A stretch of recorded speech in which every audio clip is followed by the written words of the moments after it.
Alright guys, we're live in Steve's office and I'm trying to figure out how to flip this phone around so he can answer the questions for you. Here we go.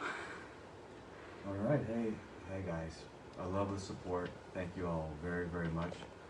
4 OTC investors are here, so proof of life is established. We've got 5 questions here that we're going to go through. I think 1, 2, 3, 4, 5. And we have some of our team members, particularly Mr. Luke Ross, employee number 1, who I think some of these questions are going to be directed to. Luke, have you seen these questions before? I have not. Neither have I. Okay, well, hey, Luke, this one's for you.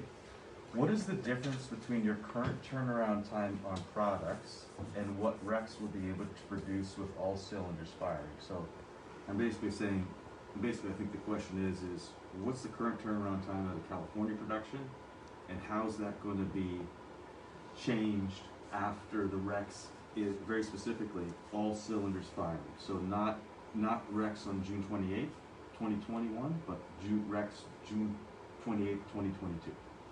So optimistically, I would like to see all of our numbers halved for sure.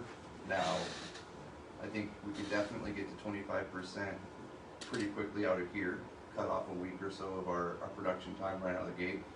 And that's going to be through training, which is a cornerstone that Don and I are going to work on the most, is really making sure that the staff that we bring on board, using the resources that Detroit has to offer to bring in a good solid knowledge base to help bring our lead time down, and then complement that with our training program that we've been kind of working on for the last 6 months or a year. I really think we could probably knock off 20 to 25% relatively quickly, ultimately trying to get everything down 40 to 50% in the next 4 to 6 months or so, maybe a little bit longer, but that would be the goal, is really get those units out as fast as possible and make sure that they are reliable as possible as we can.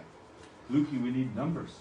I know. What's the California turnaround time? I know. Something. You know me, I'm a man of few words. I'd rather show you and not tell you, yes. But I would ultimately like to see our volume triple and our production time go down. And the only way to make our volume triple is to bring our production time down substantially.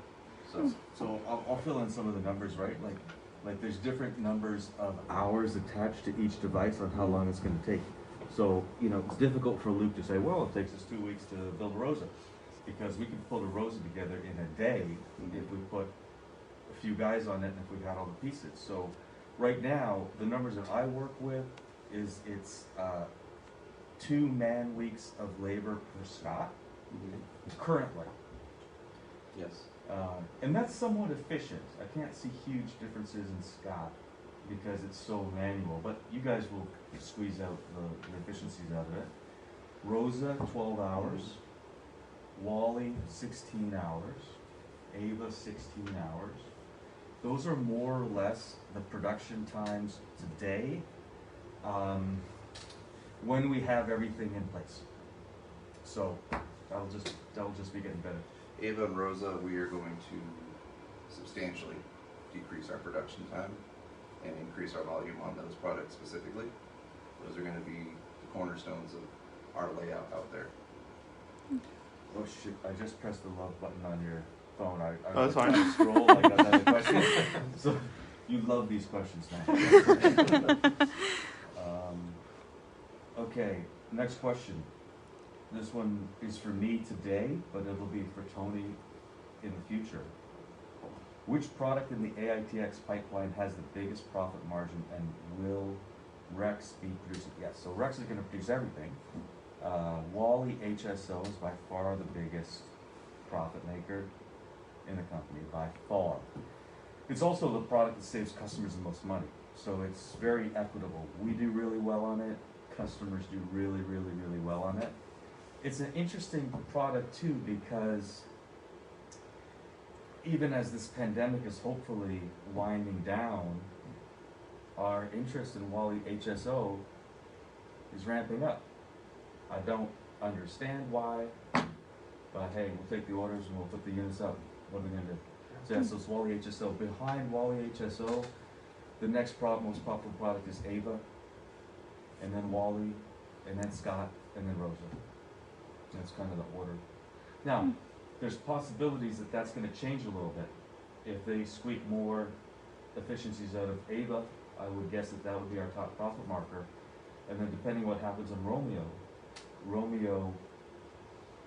definitely from a absolute dollars perspective, Romeo is by far the most important product in our lineup. Because, you know, it's 10 roses equal 1 Romeo. So there you go. That's a little bit of financial backup on it. Next question. What is the predicted dollar value of Rex production output when fully operational? I don't know. We haven't run the math. Are there current orders waiting to be fulfilled at the Rex, or will Rex be accepting orders immediately after the So accepting orders has not stopped and will not stop. We're planning on a slight potential 2-week break in production as the move from California to Detroit happens. But what we're trying to do right now is say, hey, we're expecting some big orders to come in like this week, like right now. Like we have our weekly sales call right now that I'm not on right now. So we're kind of keeping it a live discussion of, hey, are we going to stretch out California a little bit longer so we get these orders out? And when are we going to do the break? Because we got to do the break at some point. We've told all the customers whose orders we're expecting now, get your orders in now, otherwise you're going to be impacted by the move. There's no way around it. So we're using that to try to get the orders in quickly. Will Rex revitalize the area's economy? And will growth be on a scale with large manufacturing like the car industry? Interesting question. Okay, so it's 2 questions. Will Rex revitalize the area's economy? You know, Tony, I mean, we're going to add 75 jobs over 2 or 3 years. I don't know how much of an impact that would make. Tony is our Detroit native, born and raised, been here forever. Tony, what do you think the impact, like, is this a depressed area to begin with?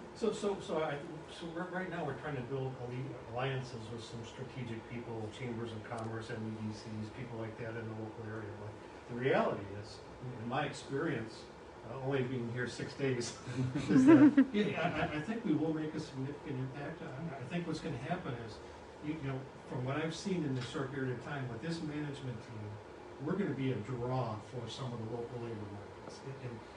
And I know I'm working with Don to kind of, again, build some alliances with some of the local community colleges.